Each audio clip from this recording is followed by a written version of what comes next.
I think human beings, we're hardwired for all sorts of horrible things that human beings tend to focus on, but we're also hardwired for really amazing things. But how do we unlock those? And for me, understanding, a natural step of understanding is empathy, and a natural step of empathy is compassion. And if we could just practice listening better a little bit more, and stepping aside from our own voices, our own identities, what we believe to be important. Let's talk communication today with Emily Vining.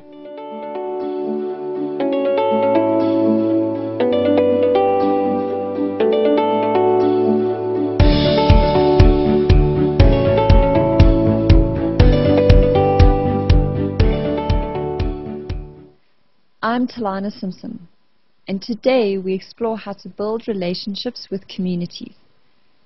Emily Vining is one of the founders and directors of the social enterprise called Lumkani.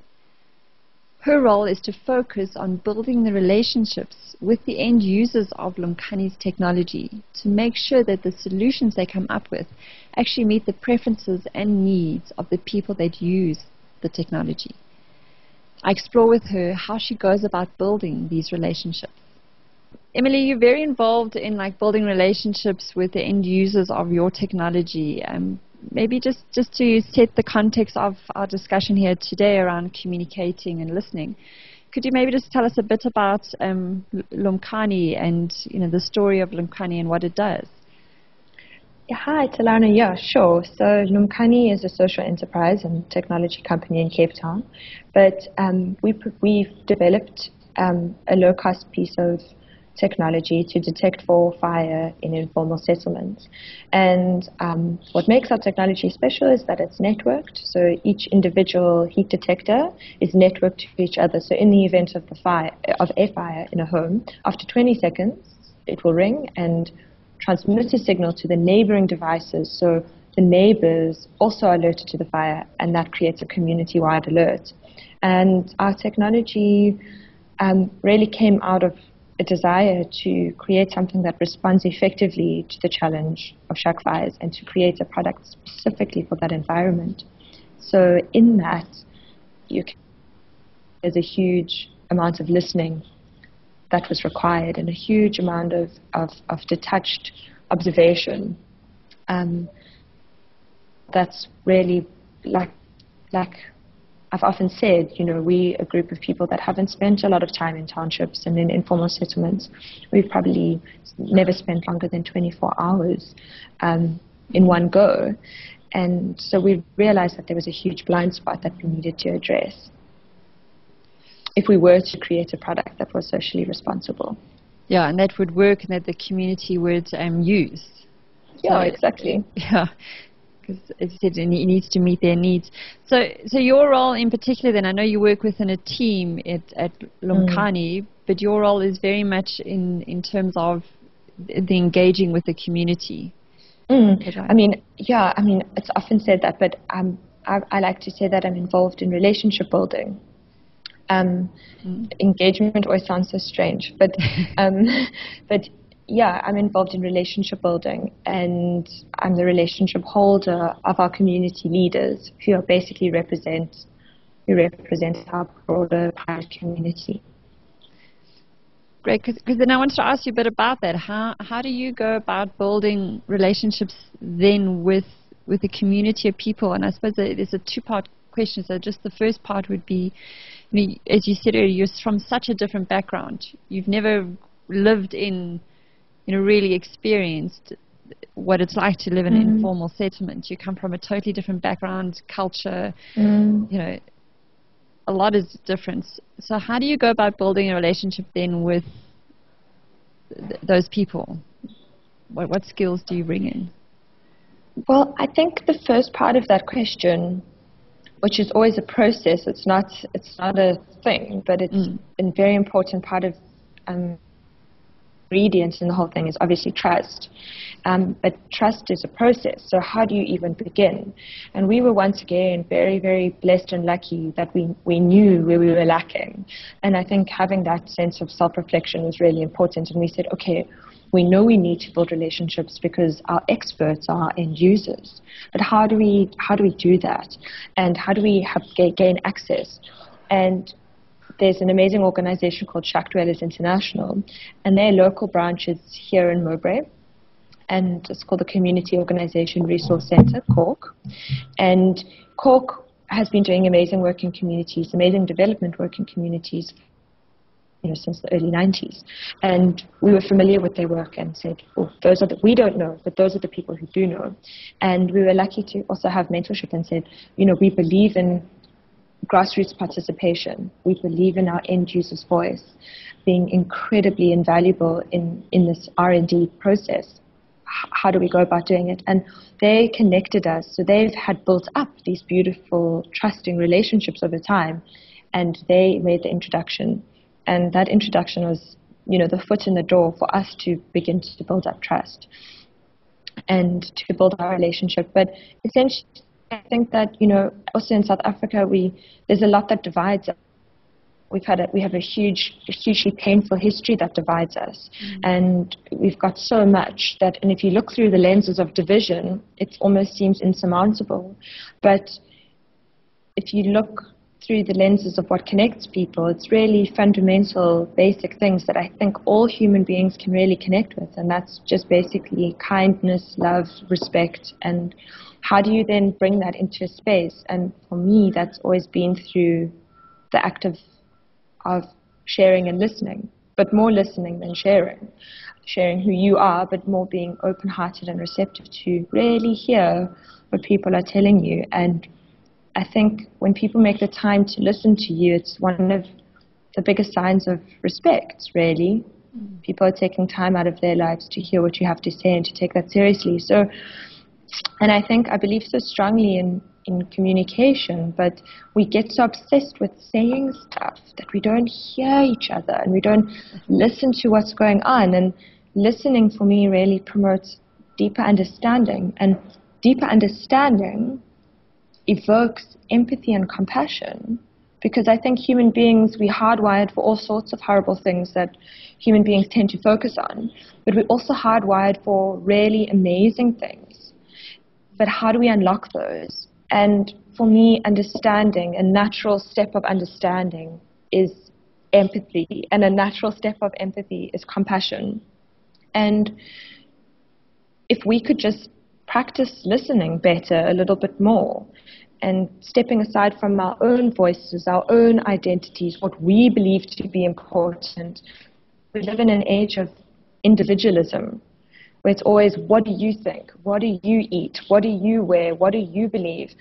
And everyone's so forced to have an opinion over everything. And I don't necessarily think that that's always helpful. Sometimes it's better to listen to what other people want or need or feel is important. So how would you then describe the type and quality of listening that leads you to understand? Because I think, there's different types of listening. So how will you describe that listening when you're in that community trying to find out more about them to understand? But I think listening is a practice, and I think listening takes practice because we're so bombarded with stuff. We're always developing an answer or developing something to come back with while somebody's talking. And I think so practicing letting go of the own mind and your own voice, that obviously takes practice, and you firstly have to become aware of it. Become aware of the fact that you're talking to yourself when other people are talking to you, and then learn to shut that voice up and to be ever present. It's actually a practice of being totally present, and not for yourself, but being totally there and totally present for somebody else. So, and because we are individuals and because we do have identities, that's not always an easy process. So I would say it's a practice, number one. Number two, it's a practice of awareness. You have to be aware of your own mind and your own voice. And then you have to practice letting that go. And then you have to practice it being fully present, fully focused, fully open-hearted to absorb everything that the other person is saying, and in the quality of listening. And it's a subtle thing. Human beings are incredibly good at picking up subtleties. And those subtleties of body language and just presence, the presence that you have, changes the way things can go. And changes the way it creates a space or an environment for relationships to come out of. But I mean, it sounds like I'm an expert at this and I'm really good at this, but anyone can be good at it. And it's also always, like I said, a practice. You'll have days where you have had a better night's sleep and you're more able to be aware and awake and present. And I guess it's just about being self-observant and observing your own behavior in your own mind. Yeah, very much. So it's a lovely description of it. So then in terms of going back to the relationship building part, so in those communities you found someone who'd already built relationships and they helped to introduce you, and then it's a lot about, and obviously it sounds like they introduced you to individuals within the communities that you then listen to. Yeah. So basically communities in most informal settlements across South Africa are actually very well organized and well structured. And, each community will have, so in Khayelitsha, it's a massive, massive space. There'll be smaller communities within that, and our community is a community called UT Gardens, our first pilot community, and it's about 400 structures or so. So it's much smaller than when you think of huge, vast array, and it's very well organized, and there's a very strong leadership there. And Cork is an NGO that's been doing a lot of development work, so they've been working with leadership, and leadership is basically the voice of the community, and they represent the community and community issues and wants, desires, and all of that kind of stuff. So we were introduced to the leadership structure of UT Gardens, and we presented what we wanted, what we had in mind, what we wanted to do, and Cork's actually they are partnering with them for a year, which has been really lucky and amazing.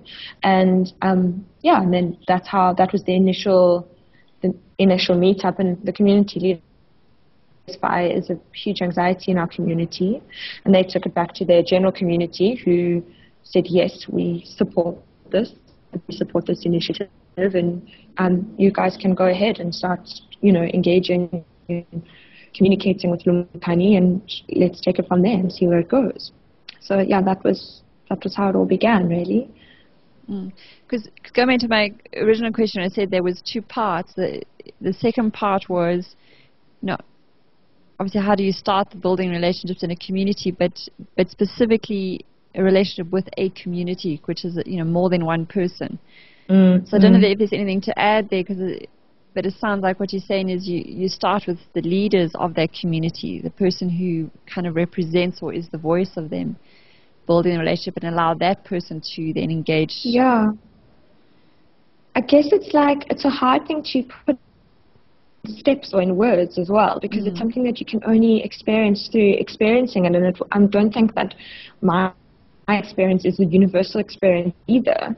It's like all relationships, they are individual, and they present individual challenges and individual beauty, and it becomes its own creature in a way. It's its own living entity, and I guess it's also from just being there and being present in that community. We've spent many hours in our community, and I think you just get to you get to know people, and people get to know you, and then people outside of you get to know you.